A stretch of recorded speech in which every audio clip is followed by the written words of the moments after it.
Hello everyone! Medyo late lang yung upload pero finally here's the unboxing of my Xiaomi Scooter 6 Pro, yung upgrade ko from Xiaomi Scooter 4 Lite. So, let's open the box! Una pa lang, maayos na talaga yung packaging. Balot siya ng bubble wrap tsaka ng ibang protective materials, kaya alam kong protected siya talaga during the shipping. Medyo matagal lang tanggalin lahat ng balot, pero mas okay na rin yun kaysa dumating naman na may gasgas o kaya anong damage. So, habang unti-unti kong inaalis yung bubble wrap, lalo ako na-excite kasi ito na yung moment na makikita ko na talaga siya. Kahit konti pa lang natatanggal na balot, kita mo na agad na premium yung build at ang linis ng design coming from the Xiaomi Scooter 4 Lite. So napapansin ko na agad na mas malaki at mas solid yung overall frame niya. At this point, gusto ko na talaga siyang maalisan lahat ng balot para makita siya ng buo. Now let's check what's inside the box. Aside from the scooter, kasama rin dito yung charger, yung user manual, Allen wrench at yung screws for assembly. Simple lang yung inclusions, pero kumpleto na lahat ng kailangan para ma-set up at magamit agad yung scooter. Now it's time to take the scooter out of the box and finally put everything together. Isa sa nagustuhan ko sa Xiaomi scooters is kung gaano kadali yung assembly. Hindi siya nakaka-intimidate kahit first time mo.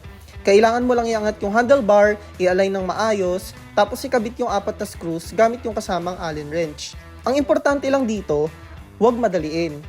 Make sure na naka-align ng maayos yung handlebar bago higpitan yung screws para secure talaga. I also recommend tightening them in criss-cross pattern para pantay yung kapit. Habang ina-assemble ko siya, mas lalo kong napapansin yung build quality. Ramdam mo agad na matibay yung frame at premium yung materials compared sa Xiaomi Scooter 4 Lite ko. Mas malaki talaga yung overall body niya at mas malapad yung deck, kaya mukhang mas comfortable siya gamitin. Ang tip lang dito, wag higpitan yung screw agad. Mas okay kung paunti-unti mong hihigpitan lahat para pantay yung kapit ng handlebar. Kapag secured na lahat, good to go na.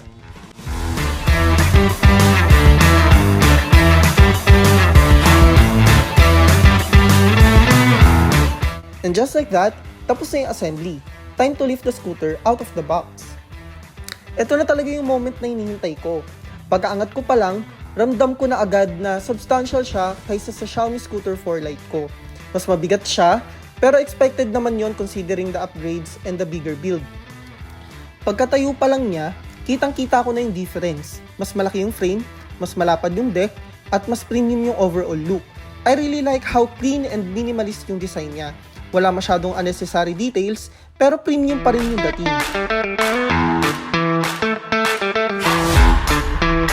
Finally, ito na yung finished look ng Xiaomi Scooter 6 Pro.